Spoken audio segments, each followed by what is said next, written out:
Hello everyone, हम पढ़ेंगे class 12 का chapter electric charge and field, chapter number first. NCERT का फर्स्ट चैप्टर है।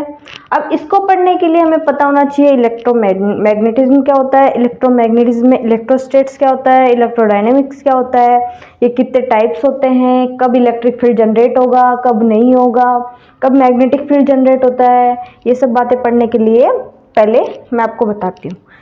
इलेक्ट्रोमैग्नेटिज्म एक ब्रांच है। इलेक्ट्रोमैग्नेटिज्म के दो ब्रांचेज होते हैं, इलेक्ट्रोस्टैट्स एंड इलेक्ट्रोडायनेमिक्स। इलेक्ट्रोस्टैट्स वो होते हैं जिसमें चार्ज रेस्ट पे होते हैं, यानी कि चार्ज जब रेस्ट पे होंगे वो उस ब्रांच में इलेक्ट्रोस्टैटिक्स होती है। इलेक्ट्रोस्टैटिक्स में चार्ज रेस्ट पे, जब चार्ज रेस्ट में है तो अपने पास में कौन सा फील्ड जनरेट होगा, इलेक्ट्रिक फील्ड जनरेट होगा। ठीक है, जब चार्ज रेस्ट पे हैं तो इलेक्ट्रिक फील्ड जनरेट होता है। और इलेक्ट्रोडायनेमिक्स क्या होता है, इलेक्ट्रोडायनेमिक्स में चार्जेस क्या होते हैं, मोशन में होते हैं। और चार्जेस मोशन में होते हैं तब अपने पास कौन कौन से फील्ड जनरेट होते हैं, इलेक्ट्रिक फील्ड भी जनरेट होता है, साथ में मैग्नेटिक फील्ड भी जनरेट होता है। और मैग्नेटिक फील्ड और ईएम वेव भी जनरेट होती है। अब वो कब कब कैसे कैसे जनरेट होती है, वो ये है जब चार्ज मोशन में होते हैं लेकिन वेलोसिटी कांस्टेंट हो, कि वेलोसिटी बार बार चेंज नहीं हो रही हो, तब सिर्फ और सिर्फ अपने पास में क्या चेंज होता है, इलेक्ट्रिक फील्ड और मैग्नेटिक फील्ड क्या होते हैं, जनरेट होते हैं। ठीक है, इलेक्ट्रिक फील्ड और मैग्नेटिक फील्ड जनरेट होते हैं जब वेलोसिटी को चेंज कर दिया जाए। जब वेलोसिटी चेंज हो जाए तो इलेक्ट्रिक फील्ड और मैग्नेटिक फील्ड तो जनरेट होंगे ही होंगे, उसके साथ में अपने पास क्या होगा, ईएम वेव भी जनरेट होगा। ठीक है, आपको ये बात समझ में आई। चार्ज रेस्ट पे तो इलेक्ट्रिक फील्ड जनरेट होगा और चार्ज मोशन में है तो इलेक्ट्रिक फील्ड, मैग्नेटिक फील्ड और ईएम वेव जनरेट होगी। और जब वेलोसिटी कांस्टेंट ली जाए तब इलेक्ट्रिक फील्ड और मैग्नेटिक फील्ड जनरेट होता है, और वेलोसिटी को चेंज किया जाए तो इलेक्ट्रिक फील्ड मैग्नेटिक फील्ड के साथ साथ ईएम वेव भी काम करना स्टार्ट कर देती है, ईएम वेव भी जनरेट होती है। ठीक है, ये बात समझ आई। अब हम नेक्स्ट इसके बाद में पढ़ेंगे चार्ज एंड रेस्ट, तब इलेक्ट्रिक फील्ड जनरेट होता है। इसमें क्या है अपना first topic, electric charge and field.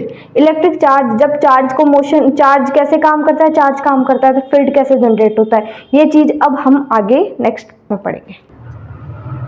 Charge क्या होता है, electric charge is the property associate with matter due to which the produced and experience electric and magnetic field. Charge क्या होता है, चार्ज, इलेक्ट्रिक चार्ज मैटर की ऐसी property है जो इलेक्ट्रिक फील्ड और मैग्नेटिक फील्ड को या तो जनरेट करता है या एक्सपीरियंस करता है। ठीक है ना, वो चार्ज कहलाता है। चार्ज क्या है, इंट्रिंसिक प्रॉपर्टी है। ठीक है, जो ये अपना गुण लेके ही पैदा होता है। अब चार्ज कितने टाइप के होते हैं, टू टाइप के चार्जेस होते हैं, एक पॉजिटिव चार्ज, एक negative charge. Positive charge, mass of proton क्या होता है, मास ऑफ प्रोटॉन होता है 1.67 इंटू 10⁻⁻27 kg। और मास ऑफ इलेक्ट्रॉन क्या होता है, 9.1 इंटू 10⁻31 kg।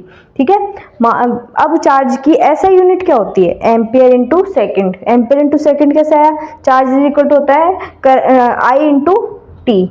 आई इंटू टी होता है तो एम्पियर आई की यूनिट हो गई और टी टाइम सेकेंड यूनिट हो गई, जो मिलकर कुलाम बनाता है। इसकी ऐसा यूनिट कुलाम होती है और इसकी डायमेंशन क्या होती है, 80 होती है, एम्पियर इंटू टाइम।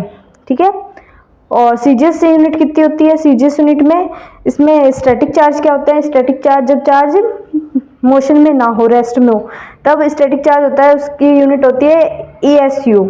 और एक 1 ESU इज इक्वल होता है 1/3 इंटू 10⁹ कुलाम।